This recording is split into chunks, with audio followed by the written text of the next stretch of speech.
तेजस्वी के हार का कारण क्या रहा? अहंकार रहा। लगातार एनडीए के लोग बोल रहे हैं कि अहंकार और परिवारवाद के वजह से महागठबंधन की करारी हार का मुख्य कारण है जो आरजेडी का जो जनता दल समाजवादियों का जो सिद्धांत है, उस सिद्धांत से अलग हट करके ये लोग काम कर रहे हैं और बिहार में भय का माहौल फैला रहे हैं, पैदा कर रहे थे। तेजस्वी यादव का जो एक्शन रहा है वो हमेशा जनता को गुमराह करने का एक्शन रहा है कि मैं मुख्यमंत्री बनूंगा तो मैं नौकरी दूंगा, भारतीय जनता पार्टी की सरकार आ गई तो संविधान खत्म कर देगा। तो ये हरियाणा के लोग को राज्यसभा क्यों भेजे? क्या बिहार में आरजेडी में कार्यकर्ताओं की कमी थी क्या? तो आप जिस पर विश्वास किए हैं, अब आप जानिए कि आपको धोखा किसने दिया है।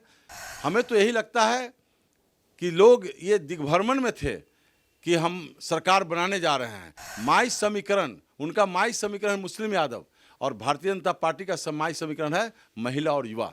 बिहार में आखिरकार फिर से एनडीए का डंका बजा, यानी एनडीए ने प्रचंड जीत हासिल की और 200 का आंकड़ा छुआ।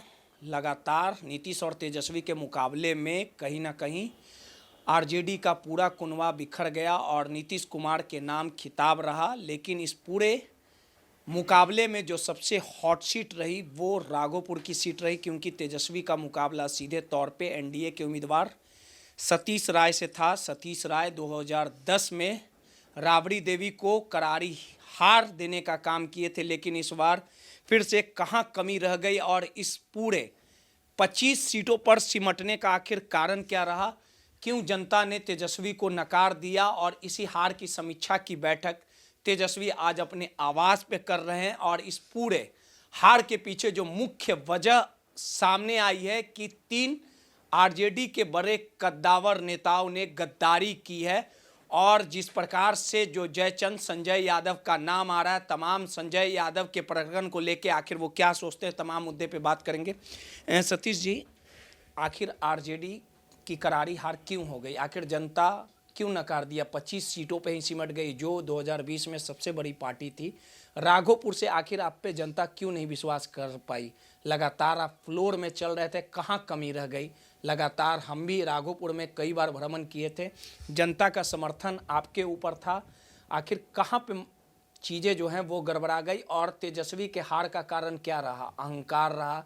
लगातार एनडीए के लोग बोल रहे हैं कि अहंकार और परिवारवाद के वजह से तेजस्वी को जनता ने नकार दिया। दोनों सवालों का जवाब। देखिए, महागठबंधन की करारी हार का मुख्य कारण है जो आरजेडी का जो जनता दल समाजवादियों का जो सिद्धांत है, उस सिद्धांत से अलग हट करके ये लोग काम कर रहे हैं और बिहार में भय का माहौल फैला रहे हैं, पैदा कर रहे थे। और हम उनके सामने एनडीए भारतीय जनता पार्टी का सबका साथ, सबका विकास, सबका विश्वास जीतने का प्रयास, सबके साथ इस नीति पर चल रही थी और नीतीश जी का न्याय के साथ विकास और कानून का राज, ये तीनों सिद्धांत पर हमारी पार्टी चल रही थी, गठबंधन चल रही थी एनडीए, जिसके चलते जनता में ये मैसेज गया कि भारतीय जनता पार्टी और एनडीए सरकार, नीतीश सरकार ही है जो बिहार में अमन चैन कायम कर सकता है और बिहार में उद्योग धंधे भी लगा सकते हैं। बिहार में जो उद्योगपतियों हैं उनको बिहार में ला करके उद्योग धंधा लगाने के लिए प्रेरित कर सकते हैं। लेकिन भारतीय महागठबंधन के लोग जो है, महागठबंधन का जो लोग है, तेजस्वी यादव का जो एक्शन रहा है वो हमेशा जनता को गुमराह करने का एक्शन रहा है कि मैं मुख्यमंत्री बनूंगा तो मैं नौकरी दूंगा, भारतीय जनता पार्टी की सरकार आ गई तो संविधान खत्म कर देगा, आरक्षण खत्म कर देगा। नहीं, ये आरोप, ये जो आरोप है इसका कोई आधार नहीं, आधारहीन आरोप है। जीविका दीदी का गठन महिलाओं को सशक्त करने के लिए माननीय नीतीश कुमार जी ने किया था और जब तक गाड़ी का 2 चक्का है, एक चक्का पंक्चर होता है तो गाड़ी नहीं बढ़ती है। तो महिला और पुरुष गाड़ी का 2 चक्का, गृहस्थ जीवन का 2 चक्का है। तो नीतीश कुमार जी को लगा कि अगर हम महिलाओं को सशक्त करते हैं तो महिलाएं अपने हिसाब से बच्चों को शिक्षा दे सकती है, उसको घर की आर्थिक स्थिति सुदृढ़ हो सकती है, पति बाहर कमाएगा, पत्नी घर पर अपना बिजनेस कायम करेगी। इसी के तहत महिलाओं को सशक्त करने के लिए उन्होंने जीविका दीदी के माध्यम से जो 10-10 हज़ार रुपया दिया है वो बिजनेस खड़ा करने के लिए दिया है। और अब 2-2 लाख रुपया जो जैसा बिजनेस करेगा उस हिसाब से उनके खाते में राशि जाएगी। ये महिलाओं का सशक्तिकरण का समय है।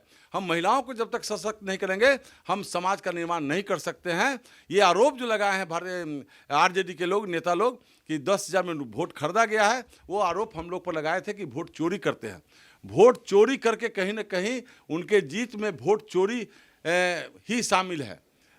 अगर तेजस्वी यादव चुनाव जीते हैं तो लोगों को दिग्भ्रमित करके कि मैं मुख्यमंत्री बनूंगा, मैं नौकरी दूंगा, और 2.5 करोड़ पौने 3 करोड़ परिवार को नौकरी देने का लोभ राघोपुर में कुछ पंचायतों में ज़्यादा लोगों को दिमाग में आ गया कि इनके पिता लालू जी ने रेल में नौकरी दिया था हमको, वैसे ही तेजस्वी यादव हमको नौकरी देंगे।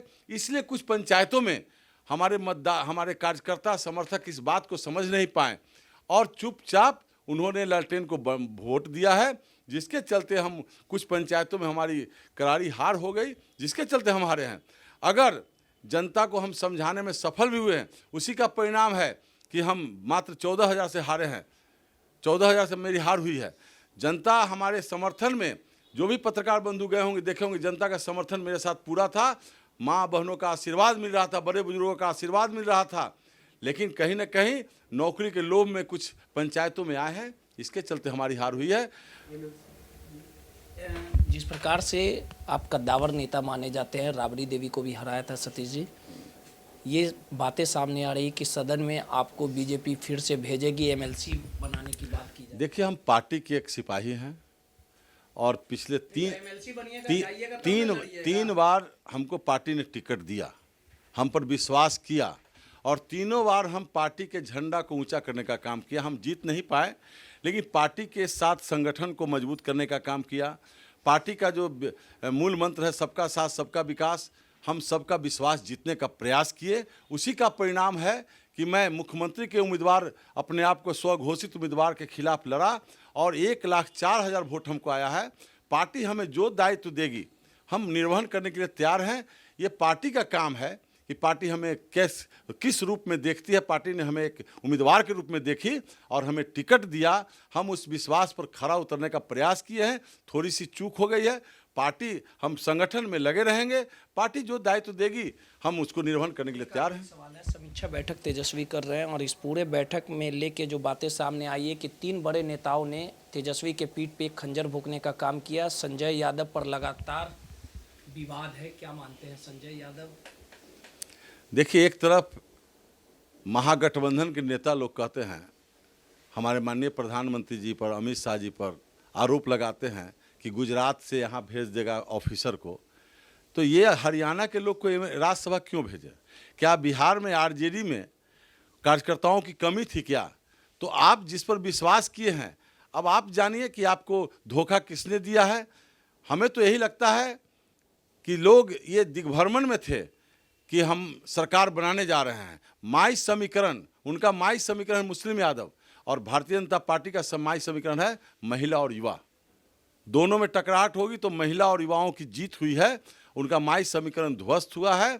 अब अपना समीक्षा करते रहें, जब तक अपने आचरण में, व्यवहार में उनके कार्यकर्ता ये जो मंच पर से रंगदारी की बात करते थे, सरकार बनेगा तो रंगदार बनेंगे, पूरे यादव समाज को बदनाम करने का काम किया है आरजेडी के कार्यकर्ताओं ने।